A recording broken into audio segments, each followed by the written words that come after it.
Administrator Astik Kumar Pandey ji, Sangade साहब, निकम साहब, यहाँ पर मौजूद, इस कार्यक्रम में मौजूद तमाम दोस्तों साथियों, आज इस नेहरू भवन के काम का उद्घाटन मेरे लिए ऐसा लग रहा है एक सपना जो मैंने पिछले 6-7 सालों के अंदर देखा था। नेहरू भवन को हम एक बहुत ही अच्छे तरीके से बनाएंगे। आज उस काम की शुरुआत होने जा रही है। मैं सबसे पहले तो औरंगाबाद महानगर पालिका के एडमिनिस्ट्रेटर अस्तिक कुमार पांडे जी का तहे दिल से शुक्रिया अदा करता हूँ कि उन्होंने जिस तरह से इसके अंदर दिलचस्पी दिखाई और ये काम की शुरुआत होने जा रही है। मैं आपको इतना यकीन दिलाता हूँ कि 18 महीने का टाइम दिया गया है इस इमारत को पूरा करने के लिए।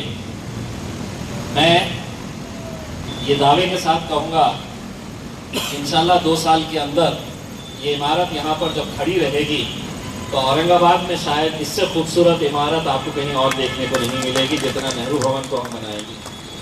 आपने देखा होगा कि औरंगाबाद के हमारा संत एकनाथ रंग मंदिर हो या दूसरे सभागृह हो, उसको भी बहुत अच्छे तरीके से बनाया गया है, लेकिन वो जो ऑलरेडी एग्जिस्टिंग इमारत थी उसको ही रिनोवेट किया गया है।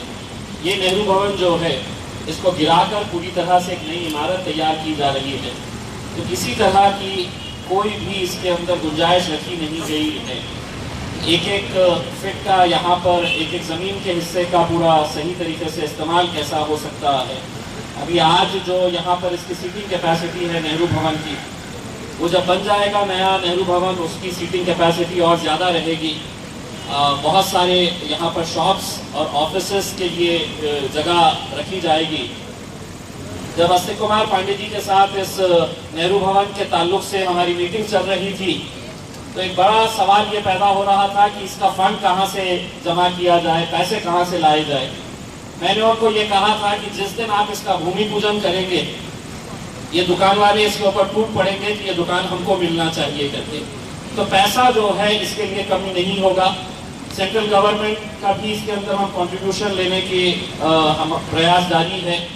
मैंने जो सांस्कृतिक मंत्री है किशन रेड्डी साहब, उनके पास ऑलरेडी हमने प्रस्ताव भेज दिया है। उनके तरफ से मुझे पत्र भी आ चुका है कि आपका प्रस्ताव मिल चुका है और हम उसके लिए सकारात्मक तरीके से इसके ऊपर गौर कर रहे हैं। तो पैसे की कमी नहीं होगी और जब जहाँ पर पैसा है तो वहाँ पर देरी होने का सवाल नहीं पैदा होता है। मैं अस्तिक कुमार पांडे जी से, चूंकि इस मौके के ऊपर सत्तार भाई भी बैठे हुए हैं और सत्तार भाई जहाँ पर भी बैठते हैं तो दिल खोल कर बैठते हैं वो। जब वहाँ पर भूमि पूजन के लिए, इसके इनॉग्रेशन के लिए उनको बुलाया गया तो उन्होंने कहा कि नहीं, कौन जाएगा, कौन आएगा, फिर कौन सी कुर्सी के ऊपर कौन बैठेगा, ये कुर्सी उधर हो जाएगी। सत्तार भाई ने पहले ही तय कर दिया है कि मेरी कुर्सी 24 के बाद रहने वाली नहीं है। उन्होंने डिक्लेयर कर दिया है कि मेरी कुर्सी के ऊपर कोई और बैठने वाला है करके। तो मैं सोच रहा हूँ कि 24 तक सत्तार भाई का पूरा भरपूर फायदा उठा के ले लूँ और सत्तार भाई से ये उम्मीद करूँ कि सत्तार भाई यहाँ से जाते वक्त वंदे मातरम हॉल है, वंदे मातरम हॉल है और उसके बाजू हज हाउस है। ये भी तकरीबन 90% इसका काम मुकम्मल हो चुका है। महज एक 10% काम बचा हुआ है और उसकी फंडिंग भी होना ज़रूरी है। अगर वो फंडिंग हो जाती है तो सत्तार भाई 2 महीने के अंदर, वो कॉन्ट्रैक्टर्स ने कहा है कि वो पूरी इमारत हम दे सकते हैं और सत्तार भाई के हाथ से ही इंशाल्लाह उसका भी उद्घाटन वहाँ पर कराएंगे जल्द से जल्द। मैंने अस्तिक कुमार पांडे साहब को एक बात ये भी कहना चाह रहा हूँ कि मौलाना आज़ाद रिसर्च सेंटर जो है उसकी भी हालत बहुत खस्ता हो चुकी है। मैं अस्तिक जी कुछ दिन पहले वहाँ पर एक पहलवानों का बॉडी बिल्डिंग कॉम्पिटिशन हुआ वहाँ पर और उसमें एज ए गेस्ट बोलकर मैं गया। पूरे देश भर के जितने भी बॉडी बिल्डर्स थे, बल्कि दुबई से भी लेडी बॉडी बिल्डर्स वहाँ पर आए थे और जो जजेस वहाँ पर बैठे हुए थे तो उसी के पीछे मुझे बिठाया गया। मैं जैसे ही वहाँ पर बैठा तो अचानक जजेस उठ के भागना शुरू हो गए। बोला क्या हो गया है करके। तो ऊपर जो लाइट लगी हुई थी वो लाइट गिरने के ऊपर आ गई थी। तो मैंने उसी प्रोग्राम के अंदर मैंने उनको ये आश्वासन दिया कि अगला आपका जो बॉडी बिल्डिंग कॉम्पिटिशन अगले साल होगा तो नेहरू भवन की इमारत भी, नेहरू आपका मौलाना आज़ाद रिसर्च सेंटर की इमारत भी पूरी तरह से बदल दी जाएगी। और मुझे खुशी है ये बताते हुए कि स्मार्ट सिटी के प्रोजेक्ट के अंदर मौलाना आज़ाद रिसर्च सेंटर को भी वहाँ पर उसके लिए फंडिंग रखी गई है। साथ ही साथ जो अम्बेडकर रिसर्च सेंटर है, अम्बेडकर रिसर्च सेंटर को भी बहुत अच्छा बनाने के लिए इसके बारे में भी चर्चा हो चुकी है। गौतम खरात साहब, आपको भी हम यकीन दिलाना चाहते हैं कि मौलाना आज़ाद रिसर्च सेंटर के साथ साथ अम्बेडकर रिसर्च सेंटर जो है उसका भी काम बहुत जल्द हम शुरू करेंगे। तो मैं खास तौर से यहाँ के एडमिनिस्ट्रेटर अस्तिक कुमार पांडे जी का तहे दिल से शुक्रिया अदा करता हूँ कि उन्होंने जब से स्मार्ट सिटी की जिम्मेदारी अपने हाथ में ली है, बहुत सारे काम किए जा रहे हैं।